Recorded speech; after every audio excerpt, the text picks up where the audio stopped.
এখানে পাগলার 8টা ইউনিয়নের নেতা কর্মীরা আছে। একটা অপপ্রচার, জামাত গুপ্ত সুপ্ত আওয়ামী লীগ মিলে আমি বলছিলাম পাগলাকে উপজেলা পরিণত করব। কথা এই তো কথা দিছিলাম নাকি? পাগলা উপজেলা করার জন্য কাজ করছি না। 1 মার্চে আমি ডিও দিছি পাগলা নামে উপজেলা করার জন্য, সংসদেও বক্তব্য দিছি পাগলাকে উপজেলা করার জন্য। কথা ঠিকই ঠিক না? কিন্তু পাগলা নামটা শ্রুতি মধুর না, এটা কেউ পছন্দ করেন না। এটা দলের উচ্চ পর্যায় থেকে সবাই যেখানে যান, এই যে পাগলা থানার ওসি আছেন, আইসা কয় আমি যদি জেলায় মিটিং এ যাই কয় পাগলা ওসি আসে কেউ এটা না ভাই। আচ্ছা ভাই, এটা ভালো জিনিস করতে সমস্যা কি? এটা নাকি এটা কোনো অসুবিধা আছে? আমাদের তো দরকার উন্নয়ন নাকি? আমরা উন্নয়ন চাইছি না নাকি? আচ্ছা আমি বলছি পাগলাকে উপজেলা করবো, কারো বাড়িতে করবো, কারো ঘরে করবো, বা কোন জায়গায় করবো, এটা কেন বলছি নাকি? সরকারের বিভিন্ন আছে, ওনারা যেখানে সুইটেবল মনে করে সেখানে করবেন। আর আপনারা উন্নয়ন হইলে তো হইল কথা। আর ফেসবুকে একটা দেখলাম গতকালকে লিখে দিছে, লিখতেছে কিছু কিছু ওই যে গুপ্ত সুপ্ত ওই ষড়যন্ত্রকারীরা কত বড় ভণ্ড, আমি নাকি আমার বাড়িতে উপজেলা নিয়ে গেছি। আমার বাড়ি হলো সৈয়দপাড়া নাকি? আমার বাড়ি হলো সৈয়দপাড়া। আচ্ছা আপনারা আমার বাড়িতে সৈয়দপাড়া গ্রামে আমি উপজেলা দিয়ে যেতেছি, কেমন ভণ্ডের ভণ্ড, বুঝছেন? তারপর আমি একটা কথা কই, পরশুদিন একজনের সাজায়া পাঠাইছে আমাদের মাননীয় স্থানীয় সরকার মন্ত্রী মির্জা ফখরুল ইসলাম আলমগীর স্যার, ওনার এখানে পাঠাইছে সচিবালয়ে, বুঝছেন? কইতেছে আমি নাকি আমার মেয়ের নামে উপজেলা করছি। আপনারা কোন? আমার মেয়ের নাম আরিয়া জামান, ছেলের নাম আকিব জামান, আপনারা সবাই জানেন। আমার ছেলে মেয়ের কোনো ডাকনামও নাই, আসল নামই ডাকনাম। অনেকের 2-3 নাম থাকে না?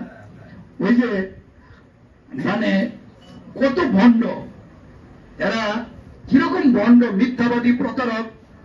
এই আওয়ামী লীগ কিছু আপনারা চিনেন না এদেরকে, আর কিছু জামাতি শিবির, এরা একসাথে হয়েছে। আর যারা ধানের শীষের বিরোধিতা করছে 2-4টা কালপ্রিট আছে না,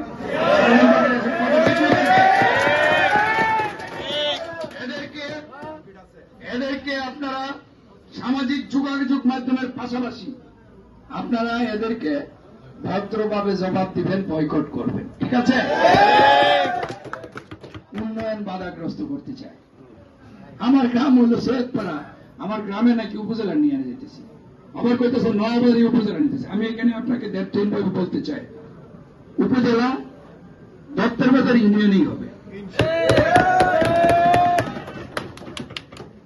কিন্তু এই যে যারা এইসব ভণ্ডামি, অপপ্রচার, মিথ্যাবাদী, প্রতারক, যারা এই উপজেলাকে কেন্দ্র করে নানান ষড়যন্ত্র, বিভিন্ন মিথ্যা অপপ্রচার, অপবাদ দিচ্ছে, এদেরকে তো আপনারা যদি জবাব না দেন, আপনারা যদি না করেন, তাহলে হইল?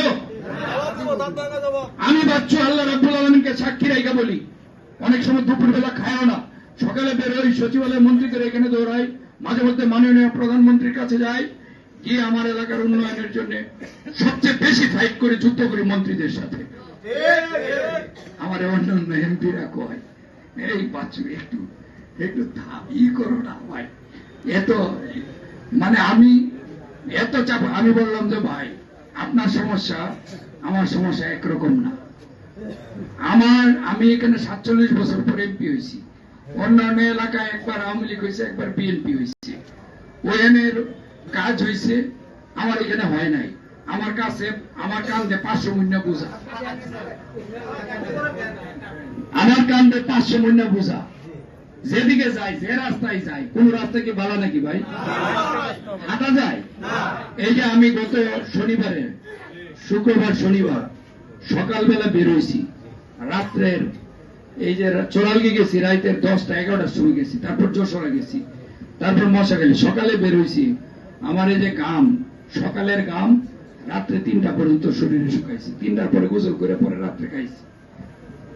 দিন রাত এত পরিশ্রম করার পরেও যদি এইসব ভণ্ড প্রতারক যারা নির্বাচনে বিরোধিতা করছে, যারা এই কিছু ফ্যাসিস্টদের দূষর এবং যারা নির্বাচনে বিরোধিতা করছে, নাশকতা করছে, এই জামাত শিবির গুপ্ত সুপ্তদের সাথে মিলে যদি এইসব অপপ্রচার, মিথ্যা, বিভ্রান্তিকর কথা বলে, তাহলে কি ভালো লাগে ভাই? আপনাদের বিচারের বার আপনাদের কাছে দিলাম। এরপরে মহাসচিব স্যার, সংসদ অধিবেশনের পরে একসাথে আমরা এমপিরা মন্ত্রীরা বসছি, তো ওখানে আইছে ওই যে গেছে যে, তখন উনি কিন্তু উত্তর দিয়ে দিছে, কয়টা তো অনেক আগেই হয়ে গেছে, বুঝছেন? তা পরে আমারে কইলো সবার সামনে আইসা, স্যার আইসা বলতেছে, বাচ্চু এক লোক আসছিল, তুমি নাকি তোমার মেয়ের নামে করছো। আমি বললাম, স্যার নষ্ট ভ্রষ্টদের তো কোনো নীতি, ধর্ম, চরিত্র নাই, এরা তো যে কোনো কিছুই বলতে পারে। শুনেন, সর্বশেষ কথা, 5ই আগস্টের পরে 10টা পত্রিকায় নিউজ করাইছে আমি নিগড়ি থেকে বালু উত্তোলন করতেছি, এই অনেকের জমি নদী গর্ভে বিলীন হয়ে গেছে, যারা বলছে তাদের 1 ইঞ্চি জমি ওইখানে নাই। আমি কি করছি, নিগড়ির লোক এখানে আছেন না, এরকম। তারপর এই যে কান্দিপাড়া কলেজে আমার নিজের টাকা দিয়ে মাঠ ভরাট করছি, যেখানে এখানে অনুষ্ঠান করতে আজকে এখানে আমরা আছি, নিজের টাকা দিয়ে মাঠ ভরাট করছি, ওই যে বাউন্ডারি করছি, কয় এখান থেকে বলে আমি কলেজ থেকে বলে ৭৪ লাখ টাকা নিয়ে গেছি। এক সাংবাদিক, নাম করলাম না, গভর্নর সাংবাদিক, এইগুলি তো আবার এরকম এরকম। তো এখন কাউকে না কাউকে দিয়ে এটা করছে, কিন্তু আবার অনেকে ভুল বুঝতে পারছে, আমার নির্বাচনটা খুব জানপ্রাণ তৈরিও করছে, এটাও অস্বীকার করার সুযোগ নাই। কিন্তু সবচেয়ে বেশি যারা কষ্ট করছেন সাধারণ মানুষ, খেটে খাওয়া মেহনতি মানুষ, আমি তাদেরকে স্যালুট জানাই। আমি আপনাদেরকে বলি, সর্বশেষ আমি যতদিন বেঁচে থাকবো, আমি আপনাদের সেবক হিসেবে, খাদেম হিসেবে কাজ করার চেষ্টা করব। দয়া করে কেউ গ্রুপিং করেন না। ভুল, আমার যদি কোনো ভুল হয় আপনারা ভুল ত্রুটি ধরায় দিবেন, যে কোনো গঠনমূলক সমালোচনা আমি মাথা পাইতে নিব, কিন্তু যদি মিথ্যা অপপ্রচার করে তাহলে তো মাইনা নেওয়া যায় না। অনেক বড়, 2-1 বড় নেতা আছে, পাগলা থানার মানুষ আমার যে পরিমাণ ভোট দিছে, শুধু পাগলা মৌজার লোক না, পাগলা থানার সব ইউনিয়নের মানুষ যে পরিমাণ ভোট দিছে, এটা এটা আমি তাদের কাছে চিরঋণী না। আমি খালি এই যে পাগলা কেন্দ্রের মানুষের কাছে ঋণী নাকি দত্তবাজার কেন্দ্রের কাছে ঋণী? আমি তো সব জায়গায় পুরা পাগলাবাসীর কাছে ঋণী না? তাহলে সবার কথাই তো আমার চিন্তা করতে হবে নাকি? এখন সব উন্নয়ন যদি ওই যে আমি যদি এক জায়গায় করি তাহলে হবে?